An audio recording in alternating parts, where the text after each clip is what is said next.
We have number 21 Colorado traveling to Lubbock, Texas to play against the Red Raiders. Yes. Colorado is a 3.5-point favorite, as they should be. Yes. But the Red Raiders are just coming off the victory Yeah, against just beat Iowa State. Iowa State 23-22. So very close match. Very close game. And Taj Boyd, Taj Brooks. I'm sorry, Taj Boyd. That's a Clemson legend right there. But Taj Brooks, I think he's had 100 yards in every single game he's played this season, which is pretty impressive. I think he's closing in on like Brian Hanspard's rushing record or something. That's impressive. Byron That's a Doak Walker winner. Yeah. You know, so he's already passed the other Ricky Williams, right? Duncanville Ricky. Ricky Part 2. Yeah, we just call him Duncanville Ricky because we love him up here in DFW. Okay, all right. So as far as this Colorado game goes, playing at Texas Tech, we could talk about Brennan Morton and Taj Brooks another time. Okay. All right, because we talk about NFL talent. Y'all good. And to me, I think that we can talk about Taj Brooks a little bit. I think Taj Brooks is a day 3 guy, and I think that the guy that he's in direct competition with as far as where he's going to get drafted in position is how he works out compared to what a Jonah Coleman does at Washington. Washington. Just he's 5'9". Yeah, that same kind of build. I like. I'm the fastest man win. I'm a Coleman fan more, but I think it's probably because I think he's a little faster. Yeah, and that's the same thing because I think he's a little faster too. But I think that's who y'all fighting each other, man. Yeah. Y'all fighting each other. I paid to watch that. And the thing is, y'all need to take some notes from LaDainian Tomlinson because guess what? LaDainian Tomlinson was not 215 pounds when he played his last year at TC. Ooh, it's like he had the little look punch. at Le'Veon Bell. He was not 220 pounds. Oh, Le'Veon was fat. He'll tell you that. You know, and the thing is you can change your body from the time your last game of this season goes to the combine to where if LaDainian Tomlinson didn't do anything about his diet and what he did, he would have got drafted after Deuce McAllister. And not to go off on a tangent, but I think that's what a lot of these scouts make the mistake because they see your college film is like he doesn't look that fast on college. Then he came and ran like a 4.3. I'm like, no, he got faster. Yeah. And when he gets to the NFL, he'll be faster than he was in college because he lost some of that baby fat essentially. Yeah. It's like it got real because you know what? And back then TCU didn't have the most fantastic facilities. You know what I'm saying? But as soon as he got a little bit of money to get a trainer, LT was LT. And I remember watching Le'Veon at Michigan State thinking, this dude is slow. It's slow. He be jumping over everybody. But when he went to Steelers, he's fast. He's fast. But all right. So let's go ahead and talk about the two top prospects from Colorado. Yeah. Everybody's been talking about them all season. Travis Hunter, Shedeur Sanders. Now, I guess I don't know how I can phrase this, but I guess we're just gonna make it a guessing game. Who will be the higher draft pick whenever it comes draft day next year? To me, it's a coin flip. I've bet there's some good Vegas odds on that. So quarterbacks always get pushed up whenever it comes to the draft. Yeah. So if I had to bet money, I would say Shedeur. Yeah. It's like the son of a former NFL player. Check. You know what I'm saying? Yeah. They love Nepo hires. They love Nepo babies. And if you're good and your dad was good, guess what?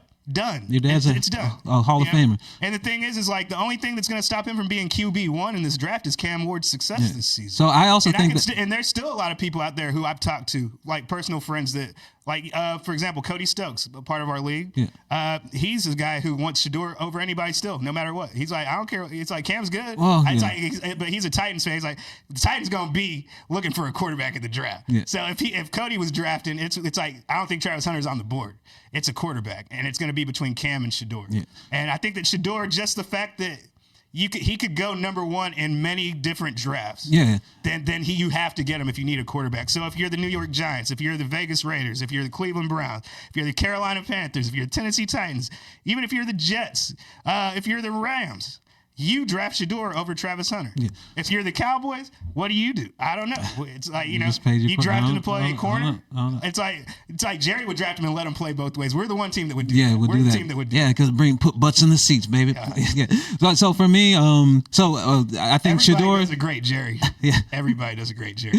I think Shedeur is just a little bit polarizing for maybe the pundits because his dad is a little polarizing for the pundits. It's more of like a personal vendetta. Because they didn't like Deion when he was a player. I'm like, people that don't like him because he sprayed champagne on Tim McCarver whenever Tim McCarver was talking bad about him because he played a football game and a baseball game in the same day. Yeah. He's like, you mad because you was never good enough in the sport to do that. And I think that is the primary reason why Carson Beck went into this season as being the number one quarterback. It's because of the Shedeur hate. It's the Shedeur hate. Yeah. It's not that anybody thought Carson Beck was better than Shedeur. Yeah, come on, man. Even if you facial profiling aside, the numbers tell you. The numbers tell you. And Carson Beck did have a good year. Good season. He did. But it's not not like he threw 30 touchdowns. But, but if this was Georgia team was better when Stetson Bennett was the quarterback. It was. Yeah. And maybe it's because he's a better leader, or maybe he's just way cooler to hang out with at parties. Maybe. I don't know. But to me, though, Shedeur, I think that he's a lock for the top 3, and he's going to be one of the top 2 quarterbacks taken in this draft. Yeah. He's either 1 or 2, whereas, 1 or 2. Now, as far as Travis Hunter, he's the top corner in this draft because if he's that good at corner and only plays it half the time, he can only be better. Yeah. And I don't see these other guys who are as instinctive defensively that are ball hawks. That fumble against Baylor. No other cornerback in football that we would talk about being a possible first-round pick would make that play. Travis Hunter made that play in a clutch situation. Big-time players make big-time plays in big-time games. And that was big time. So I think Travis Hunter is without a doubt a top 5 pick. I'm on the side of bring him in as a cornerback because you can throw him in a wide receiver whenever. You can be like, okay, game plan this week, or our receiver got hurt, game plan this week, you're going to be a wide receiver. You know what I'm saying? But you can't do the same thing at corner from I don't think you can, because to me, it's like you have to be a technician and studying. It's like, but the thing is like now they don't have that much film on you. So you come in and it's like you are here on 4 wide receiver situations. You are the 4th wideout, and I will give you like maybe a play a quarter. And then if you burn them, they're like, dang, we got to pay attention to that 4th wideout now. It's like we got to give this much attention to him. So, Yeah, but I just think that he's the top corner, top 5 receiver. Would you draft him if you need a wide receiver and you're good at corner? Yeah.